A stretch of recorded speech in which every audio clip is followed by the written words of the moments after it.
आज श्रीमद् भागवत अष्टम स्कंद का 7वां अध्याय। इसमें आप देखेंगे समुद्र मंथन का आरंभ और भगवान शंकर का विषपान। श्री सुखदेव जी कहते हैं, परीक्षित, देवता और असुरों ने नागराज वासुकी को ये वचन देकर कि समुद्र मंथन से प्राप्त होने वाले अमृत में तुम्हारा भी हिस्सा रहेगा, उन्हें भी सम्मिलित कर लिया। इसके बाद उन लोगों ने वासुकी नाग को नेति के समान मंदराचल में लपेटकर भली भांति उद्यत हो बड़े उत्साह और आनंद से अमृत के लिए समुद्र मंथन प्रारंभ किया। उस समय पहल अजीत भगवान वासुकी के मुख की ओर लग गए, इसलिए देवता भी उधर ही आ जुटे। परंतु भगवान की ये चेष्टा दैत्य सेनापतियों को पसंद न आई। उन्होंने कहा कि पूंछ तो सांप का अशुभ अंग है, हम उसे नहीं पकड़ेंगे।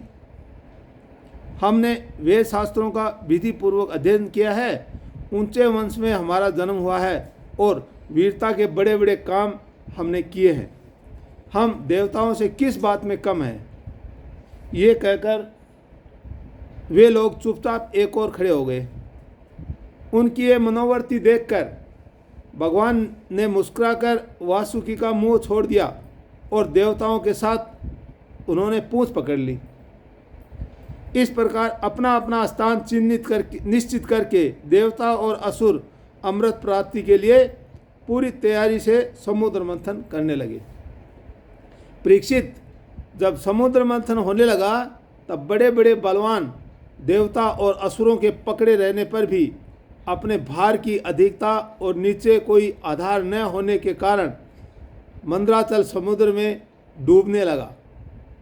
इस प्रकार अत्यंत बलवान देव के द्वारा अपना सब किया कराया मिट्टी में मिलते देख उसका मन टूट गया। सबके मुंह पर उदासी छा गई।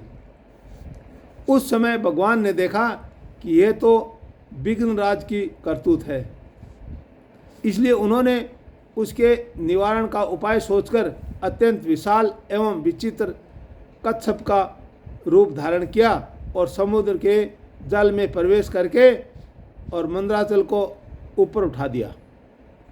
भगवान की शक्ति अनंत है, वे सत्य संकल्प हैं, उनके लिए ये कौन सी बड़ी बात थी।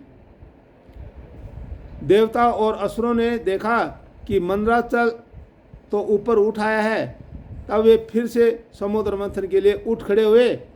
उस समय भगवान ने जम्बू द्वीप के समान 1,00,000 योजन फैली हुई अपनी पीठ पर मंदराचल को धारण कर रखा था।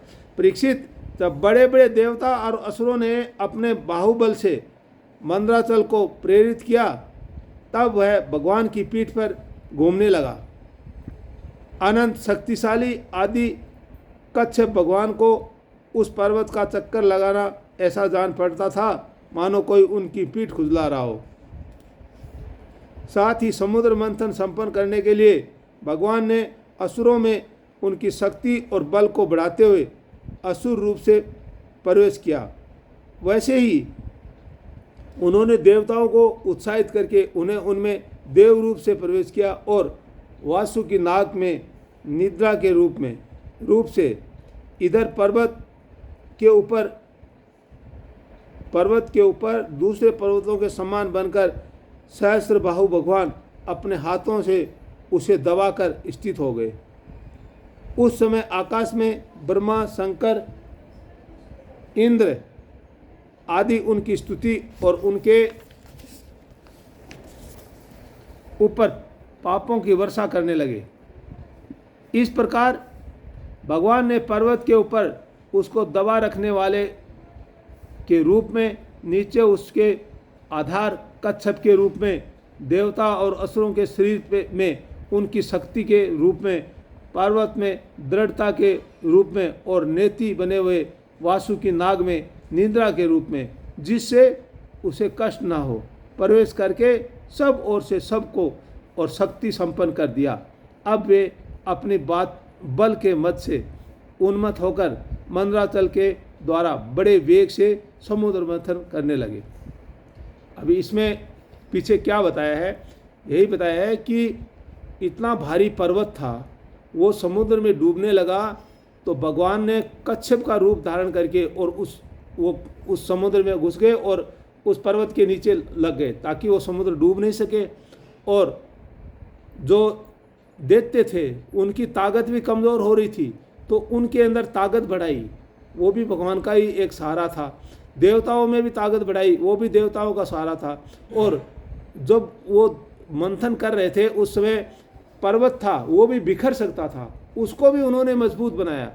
और जो वासुकी नाग था, जो नेत्र का काम कर रहा था, वो भी दुखी नहीं हो, उसमें भी कष्ट ना हो, तो उसको उनके वासुकी के ऊपर निंद्रा का प्रवेश करवा दिया।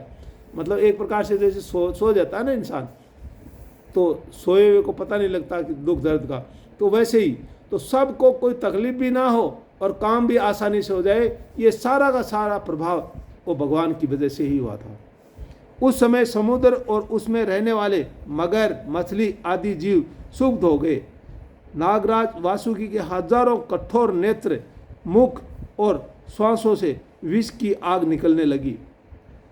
उनके धुएं से पोलोम, काले, बलि, इलवल आदि असुर निश्चेद हो गए। उस समय वे ऐसे जान पड़ते थे मानो दावानल से झुलसे हुए साखू के पेड़ खड़े हो। देवता भी उससे न बच सके। वासुकी के श्वास की लपटों से उनका भी तेज फीका पड़ गया। वस्त्र, माला, कवच एवं मुख धूमिल हो गए। उनकी ये दशा देखकर भगवान की प्रेरणा से बादल देवताओं के ऊपर वर्षा करने लगे एवं वायु समुद्र की तरंगों का स्पर्श करके शीतलता और सुगंधित का संचार करने लगी। अभी जब थोड़ी बहुत तकलीफ वासुकी जो नाग था उनको हुई, तो उनके मुंह से और एक प्रकार से आग की लपटें निकलने लगी श्वास के रूप में। तो वो उससे क्या है, पूरे के पूरे दैत्यगण और के ऊपर उनका प्रभाव पड़ा और देवता थे उनके ऊपर भी उसका प्रभाव पड़ा। तो इससे वो मूर्छित हो गए और एक जले हुए पेड़ की तरह हो गए। तो फिर भगवान ने क्या किया, वहाँ पे वर्षा करी और ठंडी हवा चलाई और समुद्र की लहरें हैं उनको बढ़ाया, जिससे उनमें शीतलता आई और वो काम करने योग्य बने। इस प्रकार देवता और असुरों के समुद्र मंथन करने पर भी जब अमृत न निकला, तब स्वयं अभिजीत भगवान समुद्र मंथन करने लगे। देवता और उन दोनों के मंथन से भी अगर वो अमृत नहीं निकला तो भगवान खुद मंथन करने लगे, उनकी मदद करने लगे। मेघ के समान सांवले शरीर पर सुनहला पीताम्बर, कानों में बिजली के समान चमकते हुए कुंडल, सिर पर लहराते हुए घुंघराले बाल, नेत्रों में लाल लाल रेखाएं और गले में वनमाला सुशोभित हो रही थी। ये भगवान का रूप बताया है। जिस समय वो मंथन करना शुरू किया भगवान ने समुद्र मंथन, उस समय उनके ऐसे रूप था। संपूर्ण जगत को अभय दान करने वाले अपने विश्व विजयी भुजदंड को दंडों से वासुकी नाग को पकड़कर तथा कूर्म रूप से पर्वत को धारण कर जब भगवान मंदराचल की मथानी से समुद्र मंथन करने लगे, उस समय वे दूसरे पर्वतराज के समान बड़े ही सुंदर लग रहे थे।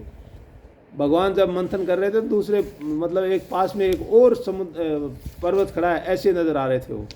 जब अभिजीत भगवान ने इस प्रकार समुद्र मंथन किया, तब समुद्र में बड़ी खलबली मच गई। मछली, मगर, सांप और कछुए भयभीत होकर ऊपर आ गए और इधर उधर भागने लगे। तिमिंगिल आदि मत्स्य, समुद्री हाथी और ग्रह व्याकुल हो गए। उसी समय पहले पहल हालाहाल नाम का अत्यंत उग्र विष निकला। सबसे पहले जहर निकला था। वह अत्यंत उग्र विष दिशा विदिशा में ऊपर नीचे सर्वत्र उड़ने और फैलने लगा। इस ऐसे विष से बचने का कोई उपाय भी तो न था। भयभीत होकर संपूर्ण प्रजा और प्रजापति किसी के द्वारा त्राण न मिलने पर भगवान सदाशिव की शरण में गए। भगवान शंकर सती जी के साथ कैलाश पर्वत पर विराजमान थे। बड़े बड़े ऋषि मुनि उनकी सेवा कर रहे थे। वे वहाँ तीनों लोगों के अद्भुत और मोक्ष के लिए तपस्या कर रहे थे। प्रजापतियों ने उनका दर्शन करके उनकी स्तुति करते हुए उन्हें प्रणाम किया। प्रजापतियों ने भगवान शंकर की स्तुति की। देवताओं के आराध्य देव महादेव, आप समस्त प्राणियों के आत्मा और उनके जीवनदाता हैं। हम लोग आपकी शरण में आए हैं। त्रिलोकी को भस्म करने वाले इस उग्र विष से आप हमारी रक्षा कीजिए। सारे जगत को बांधने और मुक्त करने में एकमात्र आप ही समर्थ हैं। इसलिए विवेकी पुरुष आपकी ही आराधना करते हैं, क्योंकि आप शरणागत की पीड़ा नष्ट करने वाले एवं जगत गुरु है। प्रभु, अपनी गुणमयी शक्ति से इस जगत की सृष्टि, स्थिति और प्रलय करने के लिए आप अनंत एक रस होने पर भी ब्रह्मा, विष्णु, शिव आदि नाम धारण कर लेते हैं। आप स्वयं प्रकाश हैं। इसका कारण यह है कि आप परम रहस्यमय ब्रह्म तत्व हैं। जितने भी देवता, मनुष्य, पशु, पक्षी आदि सत अथवा असत चराचर प्राणी हैं, उनको जीवन दान देने वाले आप ही हैं। आपके अतिरिक्त सृष्टि भी और कुछ नहीं है, क्योंकि आप आत्मा हैं। अनेक शक्तियों के द्वारा आप ही जगत रूप में भी प्रतीत हो रहे हैं, क्योंकि आप ईश्वर हैं, सर्वसमर्थ हैं। समस्त वेद आपसे ही प्रकट हुए हैं, इसलिए आप समस्त ज्ञानों के मूल स्रोत, स्वतः सिद्ध ज्ञान हैं। आप ही जगत के आदि कारण, महतत्व और त्रिविध अहंकार हैं, एवं आप ही प्राण, इंद्रिय, पंच महाभूत तथा शब्द आदि विषयों के भिन्न भिन्न स्वभाव और उनके मूल कारण हैं।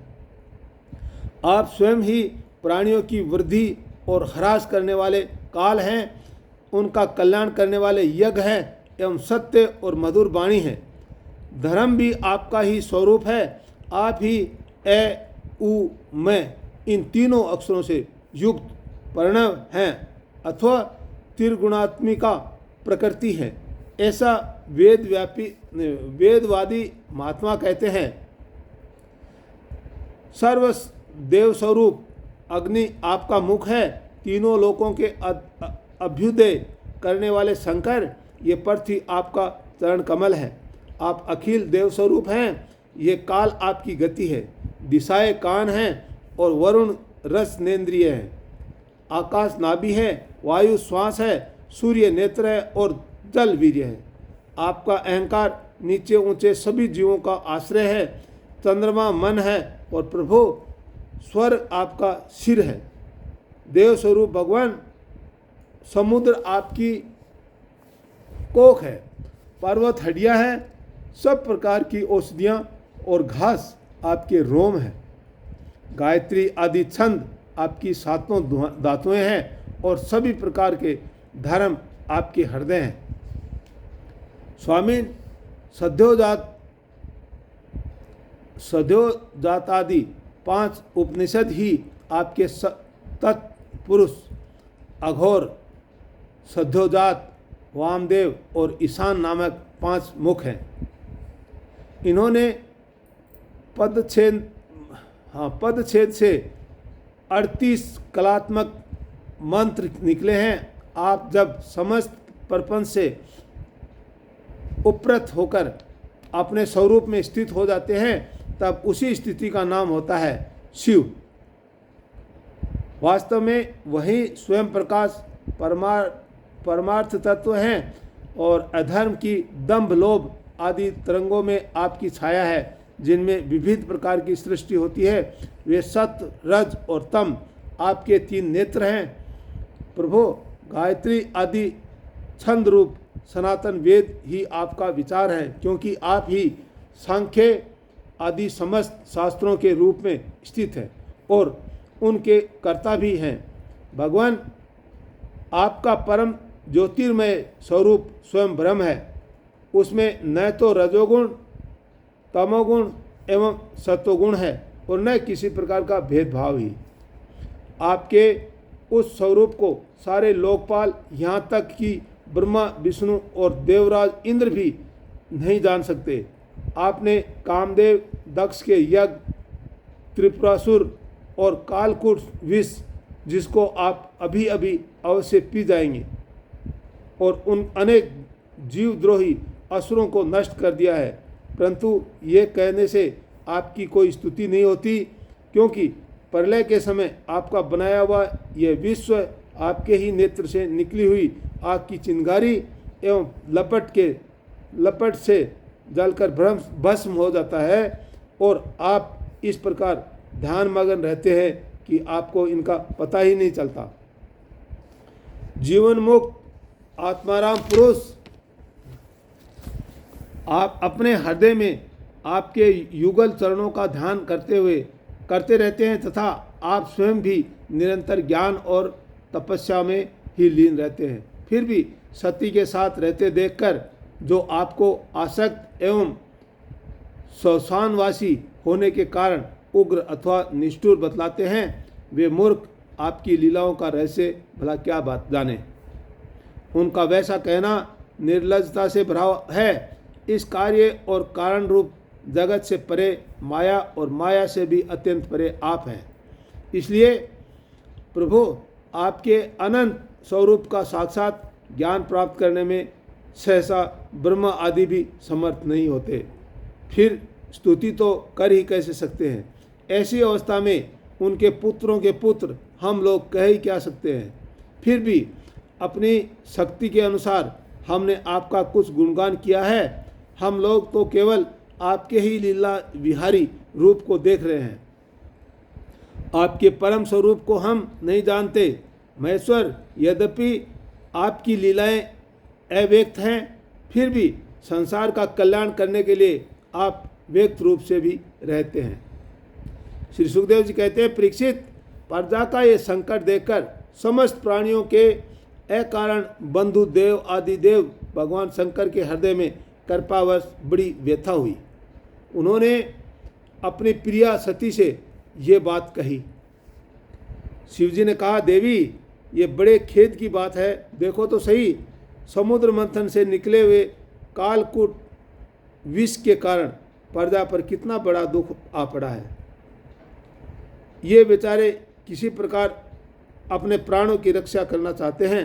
इस समय मेरा ये कर्तव्य है कि मैं इन्हें निर्भय कर दूं।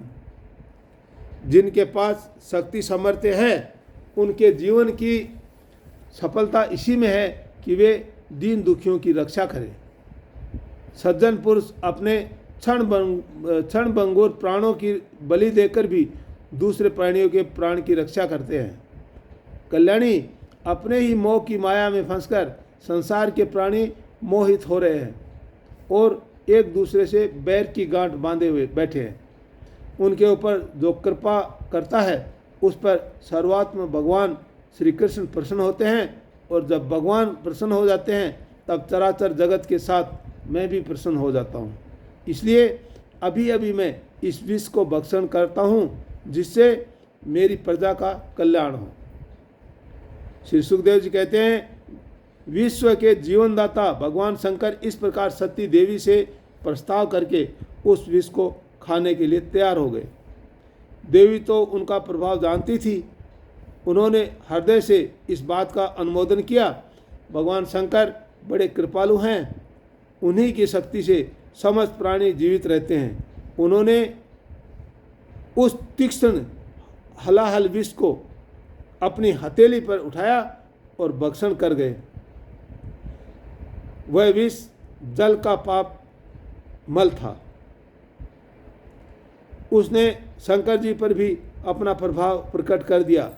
उससे उनका कंठ नीला पड़ गया, परंतु वह तो प्रजा का कल्याण करने वाले भगवान शंकर के लिए भूषण रूप हो गया।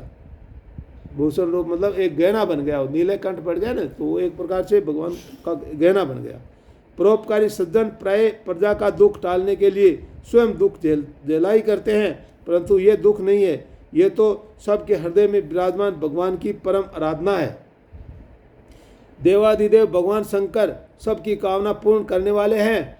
उनका एक कल्याणकारी अद्भुत कर्म सुनकर संपूर्ण प्रजा, दक्ष कन्या सती, ब्रह्मा जी और स्वयं विष्णु भगवान भी उनकी प्रशंसा करने लगे। जिस समय भगवान शंकर विषपान कर रहे थे उस समय उनके हाथ से थोड़ा सा विष टपक पड़ा था। उसे बिच्छू, सांप तथा अन्य विषैले जीवों ने एक विषैली औषधियों ने ग्रहण कर लिया। तो आज का जो अध्याय है यहाँ पे समाप्त होता है। कल है 8वां अध्याय, जिसमें समुद्र से अमृत प्रकट होना और भगवान का मोहिनी अवतार ग्रहण करना। कल ये रहेगा।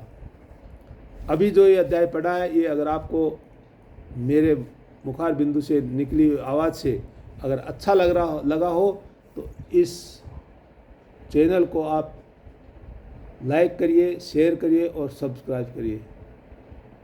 बहुत बहुत धन्यवाद।